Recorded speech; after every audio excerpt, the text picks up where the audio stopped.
Oi, gente, tudo bem com vocês?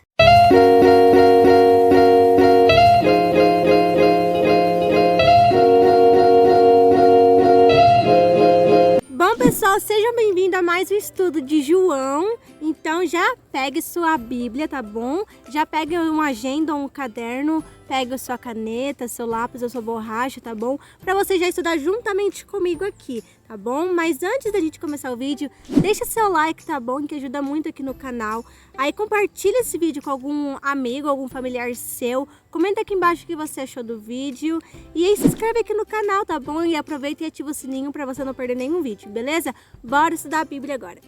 Bom, se você assistiu o último vídeo que eu postei aqui no canal, que foi o primeiro capítulo que nós estudamos do livro de João, que legal, seja muito bem-vindo a mais um estudo. E eu não sei se você lembra, mas teve uma parte ali do estudo que a gente estudou sobre que Jesus foi batizado, né? Eu esqueci de falar pra vocês o significado, por que Jesus se batizou. Ali foi uma forma dele mostrar pra nós que ali era uma forma de nós sermos salvos, que o batismo é, nós nos batizamos e morremos para o mundo e renascemos para Jesus Cristo. Então nasce uma nova pessoa. Por exemplo, eu Graziele, me batizei. Então a velha Graziele morreu, a velha Graziele que era do mundo morreu e a nova Graziele renasce para a glória de Jesus Cristo. Entenderam? Então agora sim, bora estudar o segundo capítulo do livro.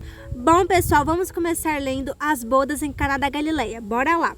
3 dias depois, houve um casamento em Caná da Galileia, achando-se ali a mãe de Jesus. Jesus também foi convidado com os seus discípulos para o casamento. Tendo acabado o vinho, a mãe de Jesus lhe disse: eles não têm mais vinho. Mas Jesus lhe disse: mulher, que tenho eu contigo? Ainda não é chegada a minha hora.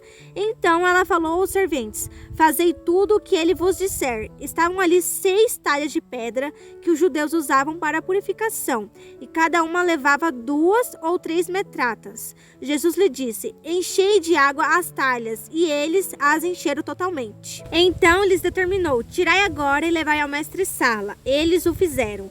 Tendo o mestre-sala provado a água transformada em vinho, não sabendo de onde viera, se bem que sabiam os serventes que havia tirado a água, chamou o noivo e lhe disse: todos costumam pôr primeiro o bom vinho, e quando já beberam fartamente, servem o inferior. Tu, porém, guardaste o bom vinho até agora.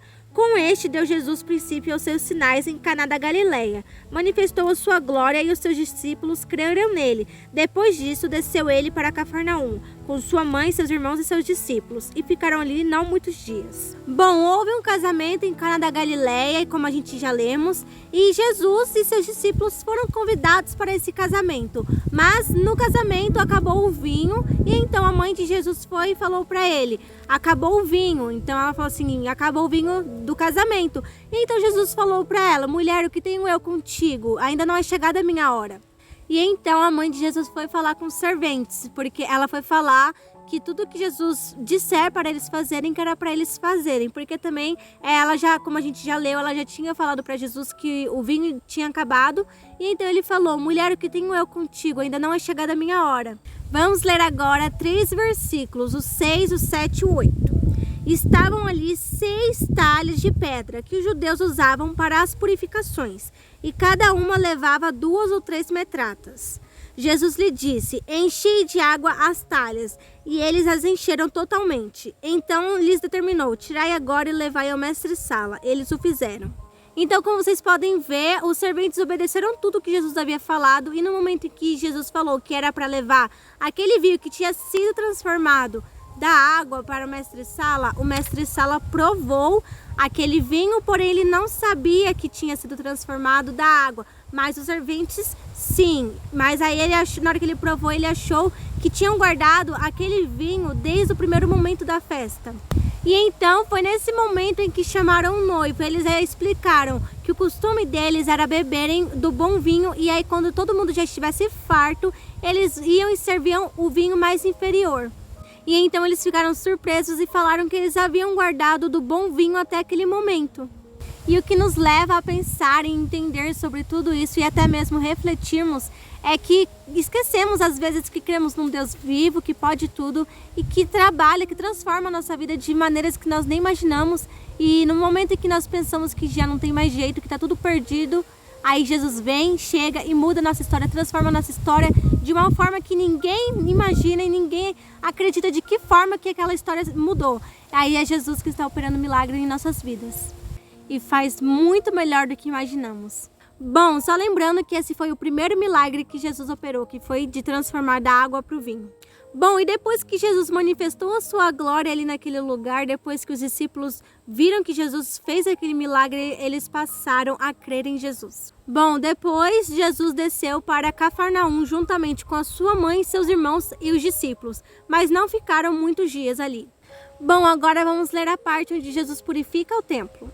Estando próximo à Páscoa dos judeus, subiu Jesus para Jerusalém e encontrou no templo os que vendiam bois, ovelhas e pombas, e também os cambistas assentados. Tendo feito um azorrague de cordas, expulsou todos do templo, bem como as ovelhas e os bois. Derramou pelo chão o dinheiro dos cambistas, virou as mesas e disse aos que vendiam as pombas: Tirai daqui essas coisas, não façais da casa de meu pai casa de negócio. Lembram-se os seus discípulos de que está escrito: O zelo da tua casa me consumirá. Perguntaram-lhe, pois, os judeus: Que sinal nos mostras para fazer essas coisas? Jesus lhe respondeu: Destrui esse santuário e em 3 dias o reconstruirei. Replicaram os judeus: Em 46 anos foi edificado esse santuário e tu em 3 dias o levantarás? Ele, porém, se referia ao santuário do seu corpo. Quando, pois, Jesus ressuscitou dentre os mortos, lembram-se os discípulos de que ele dissera isto e creram na Escritura e na palavra de Jesus.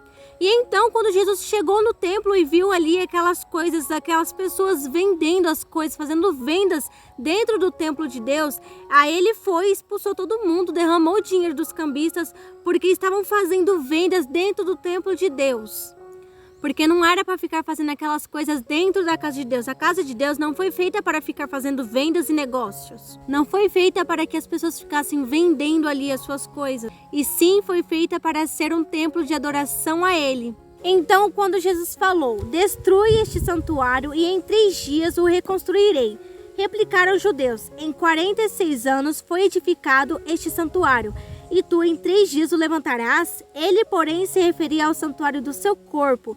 Quando, pois, Jesus ressuscitou dentre os mortos, lembram-se os seus discípulos de que ele dissera isto e creram na Escritura e na palavra de Jesus. Então, as pessoas que estavam ali não estavam entendendo o que Jesus estava falando, mas Jesus não estava falando do santuário físico, e sim do seu corpo. Ele já estava ali falando que ele iria ser crucificado, porém ele iria ressuscitar dentre 3 dias. Ele estava falando do santuário do seu corpo para as pessoas.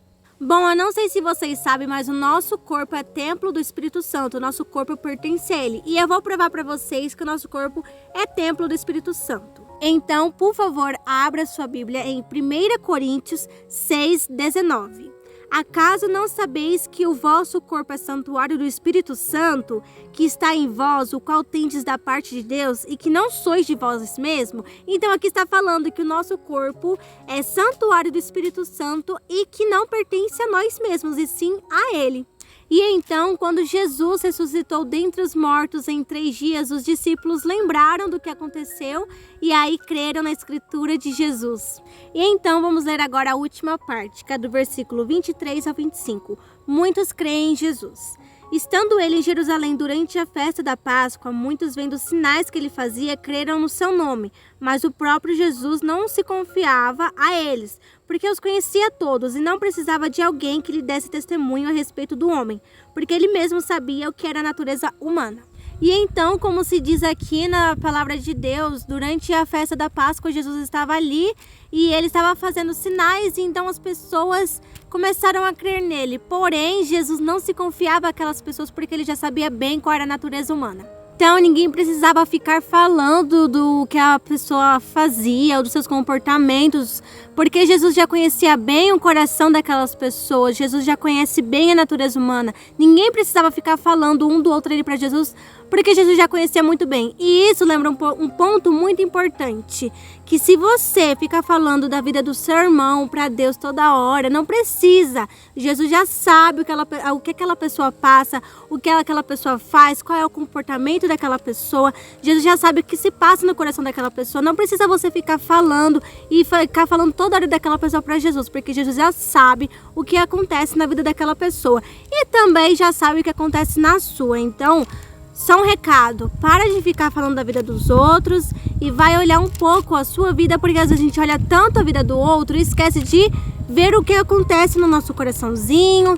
E é isso. Então, Deus já sabe o que se passa e o que acontece na vida daquela outra pessoa e também na nossa própria vida. Amém? Então é isso. Espero que vocês tenham gostado. Que Deus abençoe vocês.